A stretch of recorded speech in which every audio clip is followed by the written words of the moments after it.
Bon allez, pop, pop. Deuxième vidéo, là je suis chaud, on enchaîne direct. Il n'y a pas d'intro, je m'en fiche, on enchaîne. Deuxième vidéo. Oui mais attends, tu veux pas regarder ton téléphone avant? Oh, je te dis qu'on n'a pas le temps. Quand je suis rentré, qu'est-ce que t'as vu? Hein? Je m'en vais te le dire, un homme décidé. Alors le téléphone, tu m'excuseras. Non mais, t'as reçu un SMS? Bah, lec. Ok, et donc deuxième partie sur comment rémunérer son avocat. La protection juridique. Non, raté. Aujourd'hui, on cause de l'aide juridictionnelle. Mais pourquoi? Pourquoi pas d'abord la protection juridique? Non, mais parce que c'est moi qui décide. Générique. Générique.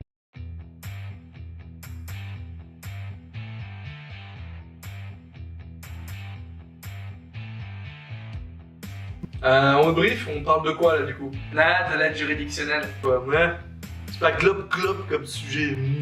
Oui, mais essentiel, car sans elle, bon nombre de personnes ne pourraient pas se défendre correctement en justice. Bon, l'aide juridictionnelle, c'est une contribution de l'État au bénéfice d'un justiciable afin que ce dernier puisse, alors selon certaines conditions, on va y revenir, on va les détailler là sous peu, eh bien, que celui-ci puisse engager les services d'un avocat, d'un huissier ou d'un expert, bref, d'un auxiliaire de justice. Contribution proportionnée au revenu, avec majoration, du dit justiciable. Vous suivez toujours là?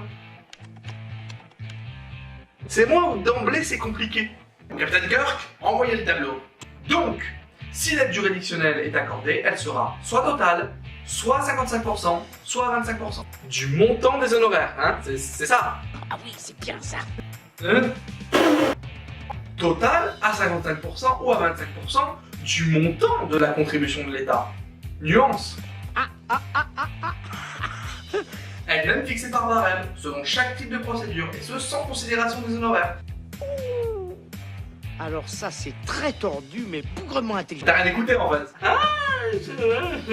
Attends, mais ça veut dire quoi du coup pour l'avocat? Eh bien, sauf à ce que l'aide juridictionnelle soit totale, eh bien le justiciable, en l'occurrence le client, devra compléter la contribution de l'État afin de régler la totalité des honoraires. Mais si, j'ai compris. C'est pas simple, mais j'ai compris. Sauf à ce qu'elle soit totale. Car là, l'avocat ne percevra que la contribution de l'État, pas plus. Ça m'embête un peu, ça.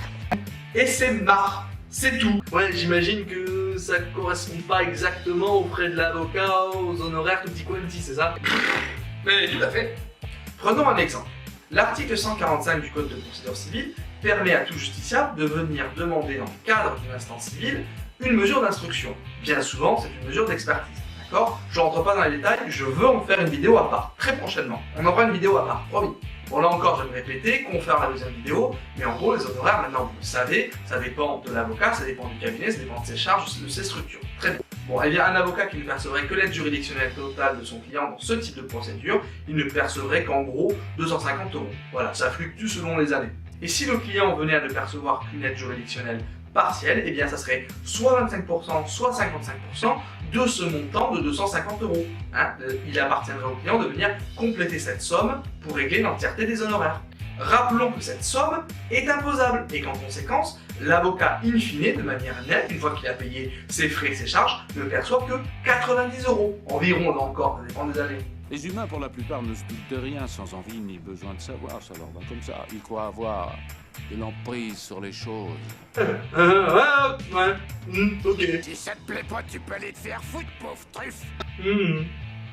C'est que ça a toujours plus ou moins existé dans la tradition de l'avocat, de venir aider spontanément et gratuitement les personnes qui étaient en difficulté. Une sorte d'obligation déontologique, si on veut. Bon, après c'est devenu légal avec la loi du 22 janvier 1851. C'est-à-dire que depuis la seconde moitié du XXe siècle, avec la hausse des contentieux, c'était plus vraiment gérable de pouvoir aider d'une manière gratuite. Tout le régime actuel qui est issu de la loi du 3 janvier 1972. Ouais, j'imagine que c'est typiquement le genre de dispositif qui fait l'objet de réformes, mais continuellement. Encore et encore. Ok, je pige. Non mais là je pige. Voilà. Salut, John. Oui, c'était fastoche, essaie de trouver plus ardu une autre fois. Reste à savoir comment on obtient cette aide juridictionnelle, de manière procédurale, on se comprend. Il suffit simplement de déposer une demande auprès du tribunal de grande instance de votre domicile, avec différents éléments, j'imagine, à fournir, du style la carte d'identité, la déclaration de revenus, le livret de famille, le cas échéant, enfin voilà quoi, ce genre d'éléments.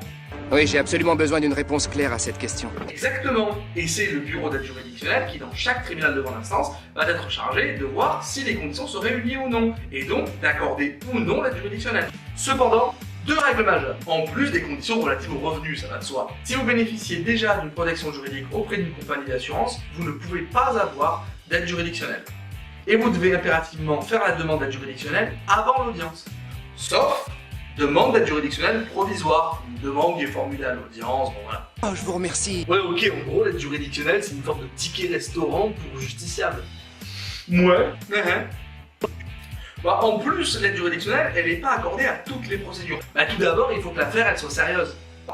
Les procédures dites contraventionnelles, de la première à la quatrième catégorie, ne font jamais l'objet d'une demande en aide juridictionnelle. Sans oublier que même avec une aide juridictionnelle, qu'elle soit totale ou partielle, eh bien, le justiciable est redevable du droit de plaidoirie, qui s'élève à 13 €. Ah, on rentre pas dans les détails. Ça porte très mal son nom, parce que le droit de plaidoirie, ça va pas du tout dans les poches de l'avocat. C'est juste que l'avocat, il est redevable de cet impôt. Alors, ok, c'est complexe, mais je comprends. T'expliques pas si mal que ça.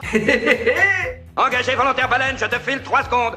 Tu entends exactement 3 secondes pour m'effacer ce putain de sourire de ta gueule de con où je te fais chicler les yeux des orbites et je t'empaffe le crâne. Mais l'aide juridictionnelle, faut aussi parler des tracas que ça génère. Il est courant de dire qu'un avocat perd de l'argent quand il accepte un dossier à l'aide juridictionnelle totale. Parfois l'avocat il devient dingo.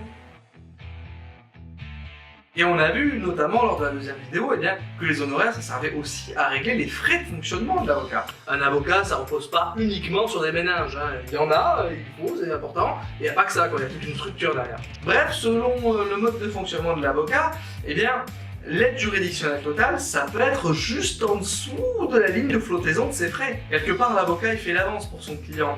Car que l'aide juridictionnelle soit totale ou partielle, eh bien, elle n'est perçue par l'avocat que plusieurs semaines, voire plusieurs mois après sa plaidoirie. C'est une fois que le jugement a été rendu qu'il pourra la percevoir. Et quand l'aide juridictionnelle est partielle, il faut faire homologuer la convention d'honoraires par son bâtonnier. Ça fera plaisir à Françoise. Bon après, il y a 3 choses à préciser. 1. L'avocat peut toujours refuser d'être payé à l'aide juridictionnelle. Hein? 2. L'avocat peut faire payer ses honoraires contre la partie perdante du procès. Quoi? 3. L'avocat peut faire payer son client la totalité de ses honoraires sans aide juridictionnelle dès lors que le procès l'a placé en situation de fortune. Le débat est clos. Cette vidéo a été beaucoup trop longue, faut qu'on l'arrête. Mais bon voilà, maintenant vous avez quelques éléments pour mieux aborder l'aide juridictionnelle et surtout comment en discuter avec votre avocat. Et la prochaine fois, j'imagine qu'on causera de la protection juridique, hein. Et on vous dit VBD. Eh ben VBD, hein. Tout. Maintenant, tu regardes ton téléphone. J'ai dit une connerie. Quand ça? Le seuil de franchise de la TVA, c'est pas 36 000 € comme il a dit dans la dernière vidéo. C'est 42 900 €. Là je suis mal. C'est pour cela mon brave que tu vas devoir passer en pénitence juridique. De quoi? Bien dit et bien fait. Oh que oui. Tu vas le payer. VBD tout le monde. Votre bien dévoué.